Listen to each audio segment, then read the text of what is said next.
Football is full of connections most fans never notice. Before the trophies, before the headlines, before they became the names on the back of jerseys you own, some of football's biggest stars were already crossing paths in places nobody was watching. Here are 7 pairs who go further back than you think.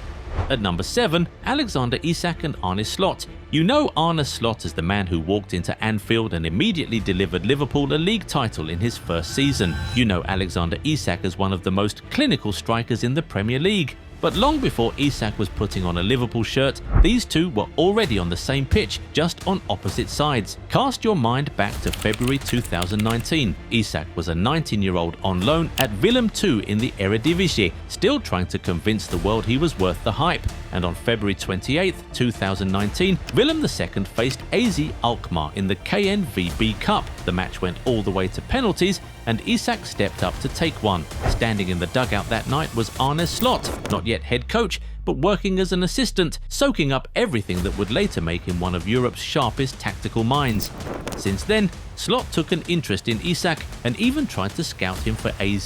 Slot would become AZ head coach the very next season. Isak would go on to prove himself in La Liga and then explode at Newcastle. Years later, their paths converge again, this time with Slot as Liverpool manager and Isak pulling on the red shirt. From opposite ends of a cup-tie penalty shootout to the same training pitch. Football writes the best stories. Next up at number 6, Vinicius Jr and Erling Haaland. Before Szoboszlai was bossing midfields in the Premier League and before Haaland was breaking every goal-scoring record in sight, these two were just teammates at a club in Austria that was quietly building one of the most talented squads in Europe, Red Bull Salzburg 2019. Haaland arrived in January of that year and immediately started doing what Haaland does, scoring goals at a pace that made people question whether he was entirely human. But alongside him was Szoboszlai, the Hungarian creative force who had been developing at Salzburg and was becoming the engine that made everything tick. They shared a dressing room, shared training sessions, and shared some genuinely special moments as Salzburg turned heads in European football. By the end of 2019, Haaland was off to Borussia Dortmund for the next chapter of what would become one of football's greatest careers. Szoboszlai stayed, kept developing, and eventually made his own move to the elite level. Now they're both in the Premier League, still two of the most exciting players in the world, and it all started in Salzburg before either of them was a household name outside of the most dedicated football watchers. Number 5, Jose Mourinho and Nuno Espirito Santo. This one carries more weight than most, because this isn't just two people who happen to be at the same club. This is a manager and the man he helped shape, a relationship built on trophies, trust, and a bond that followed both of them across decades. July 2002. A young Portuguese goalkeeper named Nuno Espirito Santo signs for Porto.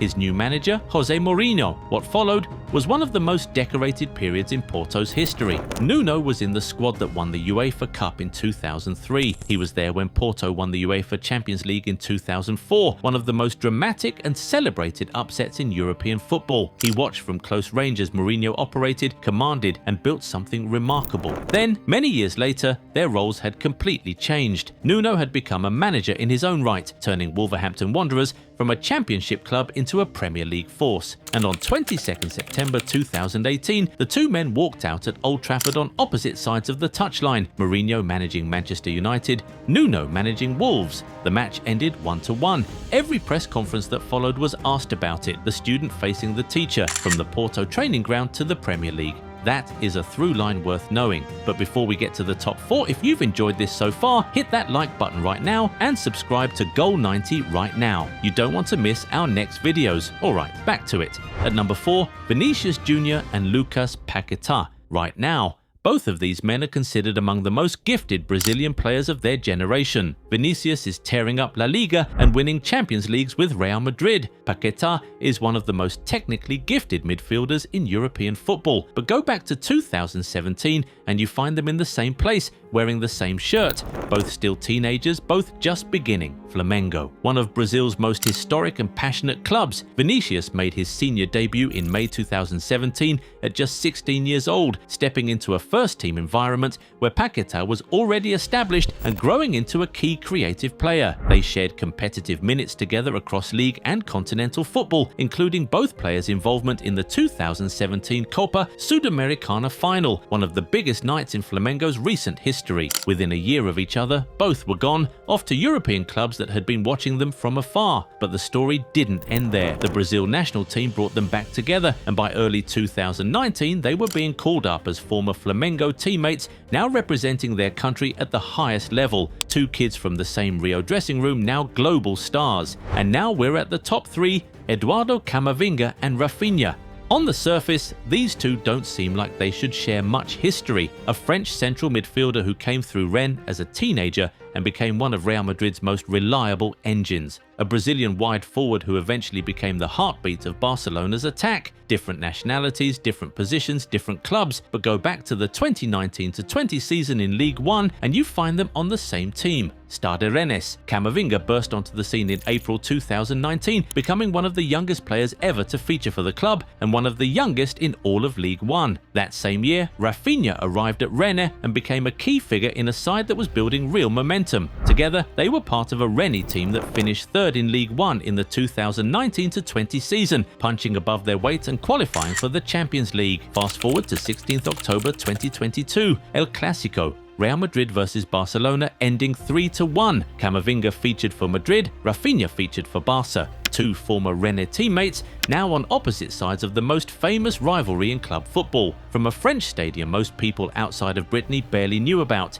to the stage where football decides its royalty. Number 2. Mohamed Salah and Micah.